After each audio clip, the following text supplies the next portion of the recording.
Matthieu, chapitre 12. En ce temps-là, Jésus traversa des champs de blé un jour de sabbat. Ses disciples qui avaient faim se mirent à arracher des épis et à manger.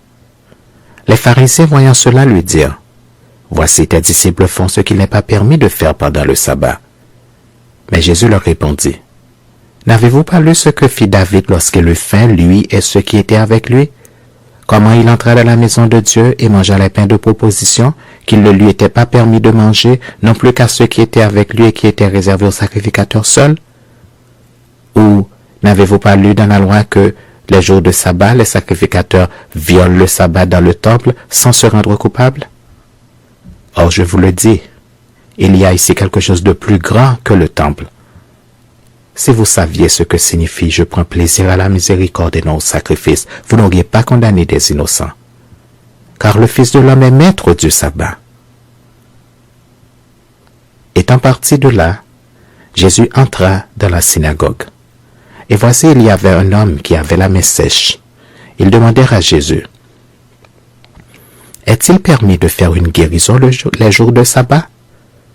C'était afin de pouvoir l'accuser.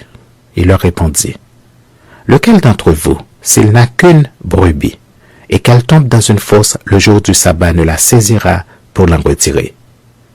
Combien un homme ne vaut-il pas plus qu'une brebis?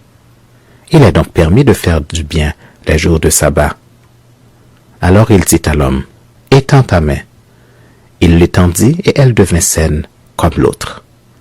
Les pharisiens sortirent et ils se consultèrent sur les moyens de le faire périr. Mais Jésus, l'ayant su, s'éloigna de ce lieu. Une grande foule le suivit. Il guérit tous les malades et il leur recommanda sévèrement de ne pas le faire connaître, afin que s'accomplisse ce qui avait été annoncé par Ésaïe le prophète. « Voici mon serviteur que j'ai choisi, mon bien-aimé en qui mon âme a pris plaisir. Je mettrai mon esprit sur lui, et il annoncera la justice aux nations. Il ne contestera point, il ne criera point et personne n'entendra sa voix dans les rues. Il ne brisera point le roseau cassé et il n'éteindra point le lumignon qui fume, jusqu'à ce qu'il ait fait triompher la justice. Et les nations espéreront en son nom. » Alors on lui amena un démoniaque aveugle et muet, et il le guérit, de sorte que le muet parlait et voyait.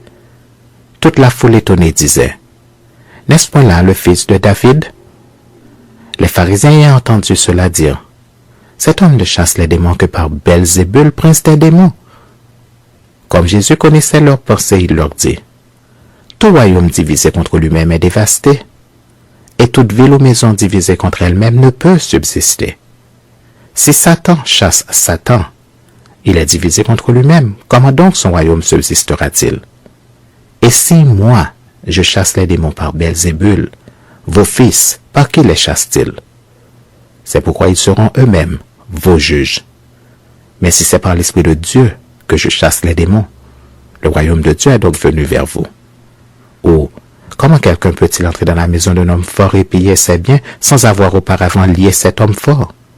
Alors seulement il pillera sa maison.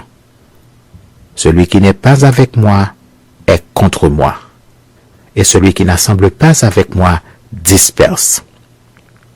C'est pourquoi je vous dis, tout péché et tout blasphème sera pardonné aux hommes, mais le blasphème contre l'Esprit ne sera point pardonné. Quiconque parlera contre le Fils de l'homme, il lui sera pardonné. Mais quiconque parlera contre le Saint-Esprit, il ne lui sera pardonné ni dans ce siècle, ni dans le siècle à venir. Ou dites que l'arbre est bon et que son fruit est bon, ou dites que l'arbre est mauvais et que son fruit est mauvais, car on connaît l'arbre par le fruit. Race de vipères, comment pourriez-vous dire de bonnes choses, méchants comme vous l'êtes? Car c'est de l'abondance du cœur que la bouche parle. L'homme bon tire de bonnes choses de son bon trésor, et l'homme méchant tire de mauvaises choses de son mauvais trésor. Je vous le dis, au jour du jugement, les hommes rendront compte de toute parole vaine qu'ils auront pour proférer. Car par tes paroles tu seras justifié, et par tes paroles tu seras condamné. Alors quelques-uns des scribes et des pharisiens prirent la parole et dirent, « Maître, nous voudrions te voir faire un miracle. » Il leur répondit, « Une génération méchante et adultère demande un miracle. Il ne lui sera donné d'autre miracle que celui du prophète Jonas.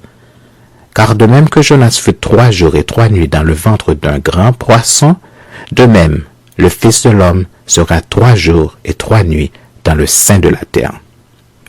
Les hommes de Ninive se lèveront au jour du jugement avec cette génération et la condamneront, parce qu'ils se repentirent à la prédication de Jonas. Et voici, il y a ici plus que Jonas. La reine du Midi se lèvera au jour du jugement avec cette génération et la condamnera, parce qu'elle vint des extrémités de la terre pour entendre la sagesse de Salomon. Et voici, il y a ici plus que Salomon. Lorsque l'esprit impur est sorti d'un homme, il va par des lieux arides cherchant du repos et il n'en trouve point. Alors il dit, je retournerai dans ma maison d'où je suis sorti. Et quand il arrive, il la trouve vide, balayée et ornée. Il s'en va et il prend avec lui 7 autres esprits plus méchants que lui. Ils entrent dans la maison, s'y établissent. Et la dernière condition de cet homme est pire que la première. Il en sera de même pour cette génération méchante. Comme Jésus s'adressait encore à la foule, voici sa mère et ses frères qui étaient dehors cherchèrent à lui parler. Quelqu'un lui dit, voici ta mère et tes frères sont dehors et ils cherchent à te parler. Mais Jésus répondit à celui qui le lui disait, qui est ma mère et qui sont mes frères? Puis, étendant la main sur ses disciples, il dit, voici ma mère et mes frères. Car quiconque fait la volonté de mon Père qui est dans les cieux, celui-là est mon frère et ma sœur et ma mère.